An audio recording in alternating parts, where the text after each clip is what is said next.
হয়েছে নাকি আমরা এখানে টেবিলে কথা বলার জন্য কথা বলছি?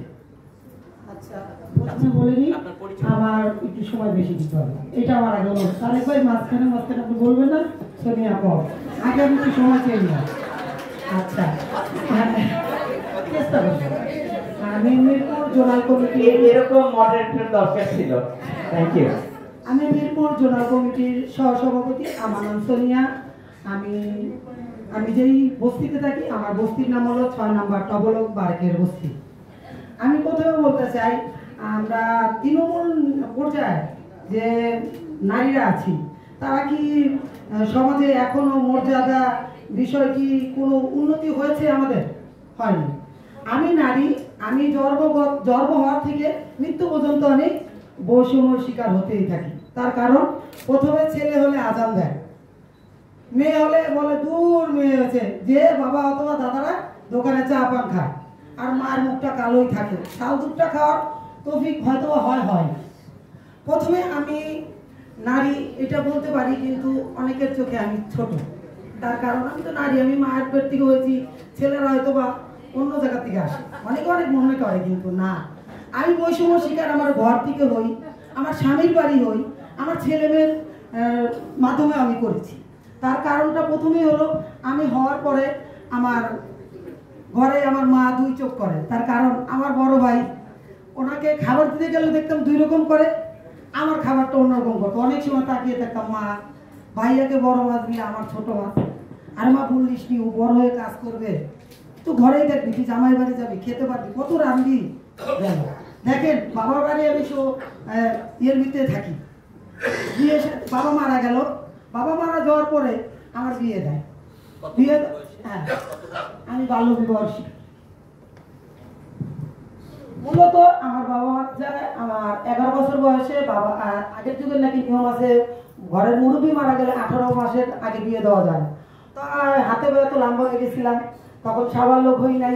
একটু কেউ কোনো খারাপ মন্তব্য নেবেন না, আমি অত শিক্ষিত না, যেহেতু আমি একজন গৃহকর্মী। তাও যা আছি আপনাদের সাথে বলতেছি আমার একটু জীবন গল্প।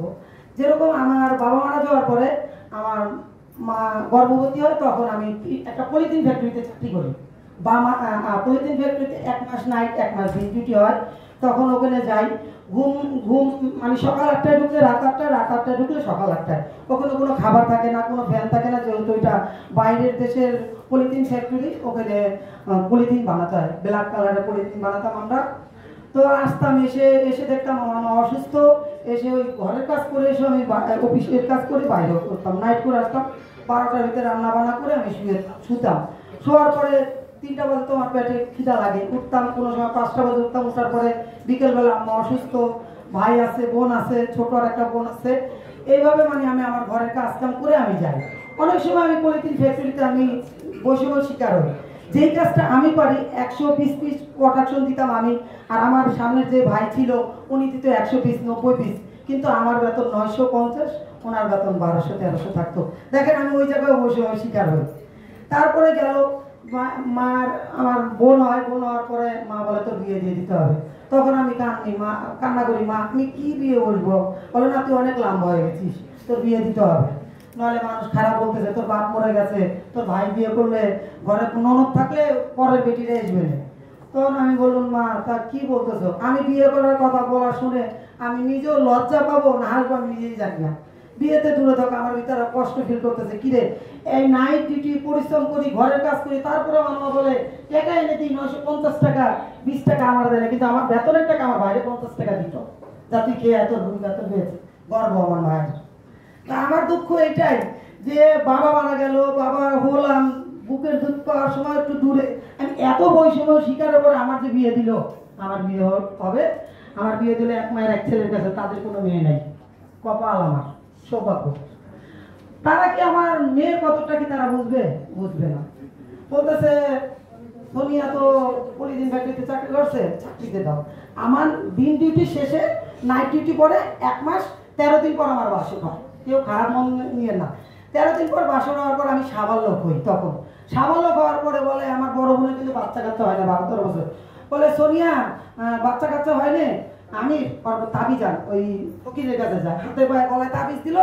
1 মাস 14 দিন পরে আমি 22-23 তারিখে আমি সুস্থ হওয়ার পরে আমার স্বামীর সাথে আমার ঘরে দিল। দেওয়ার পরে আমার মেয়ে আমার 14 বছরের ছোট, আমার বড় মেয়ে। আজকে আমি 34 বছর বয়স, আমি 4 বাচ্চার মা।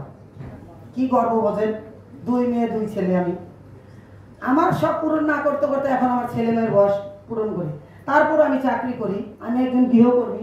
আমার স্বামী অনেক সময় পাগলামি করে, আমার পরাপর 2টা মেয়ে হয়। তারপর আমার মেস কেটে যায়, যেরকম আমি পলিথিন ফ্যাক্টরিতে আবার চাকরি করি। তারপরে ওখান থেকে বার হয়ে এসে আমি গার্মেন্টসে ঢুকি। গার্মেন্টসে ঢুকার পরে তখন গার্মেন্টসে এই সকাল 8টায় রাত 8টায় আসতাম, 5টায় আসতাম, ছেলে মেয়ে। আমি যে পাটাতনে থাকি, আমি থাকি কিন্তু একটা বস্তিতে। ওই বস্তিতে নিচে পাটাতন ঘর, বাঁশের, কোনো কাঠ না, বাঁশের উপরে আমরা থাকি, নিচে ময়লা ফেলি। আমরা যা রান্না করি ওই ময়লা ফেলি, আমরা যে ময়লা ত্যাগ করি ওই পাশেই বাথরুম আমাদের। আমি ওই জায়গার থেকে আসছি। আর আমার কথা হলো, আমার ছেলে মেয়ে আমার পালতে খুব কষ্ট হয়েছে। আমার স্বামী রং মিস্ত্রি কাজ করতো, 120 টাকা হাজিরা পেতো যখন আমার বিয়ে হয়। যখন আমার মেয়ে হয় তখন 325 টাকা পায়। আমার ছেলে মেয়ে পালতে হলে আমার উন্নার মাথায় গিট দিয়ে পালতে হতো। তার কারণ ওখানে ওই বস্তিতে ঘর ভাড়া 2500-3000 টাকা পাওয়া যায়, উপরে কিন্তু আমাদের এরকম নাই। আমি 3টাই উন্না গিট্টা মেরে আমার ছেলে মেয়ে পালতে হতো। আমার কোমরে এক গাঁট, আমার মেয়ে কিংবা আমার ছেলের কোমরে এক গাঁট দিতে হতো। আমার বড় ছেলেটা একদিন ঝিলে পড়ে যায়, আমি বুঝতে পারিনি। আমার স্বামী আইসা কি করলো, তারে উঠানো থেকে আমার আগে মায়ের শুরু করলো। তার কারণ তুই খেয়াল রাখিস নাই কেন? আমি যে খেয়াল রাখবো, আমি যে একজন নারী, আমি যে কত জায়গা থেকে বৈষম্যর শিকার হইতাছি, আমি যে ঘরে এত কাজ কাম করি, আমার কোনোদিন ধন্যবাদ নাই। তরকারিতে লবণ হইলেও দোষ, লবণ না দিলেও দোষ, বেশি হইলেও দোষ, তা আমি জানু কোথায়? তা আমি বল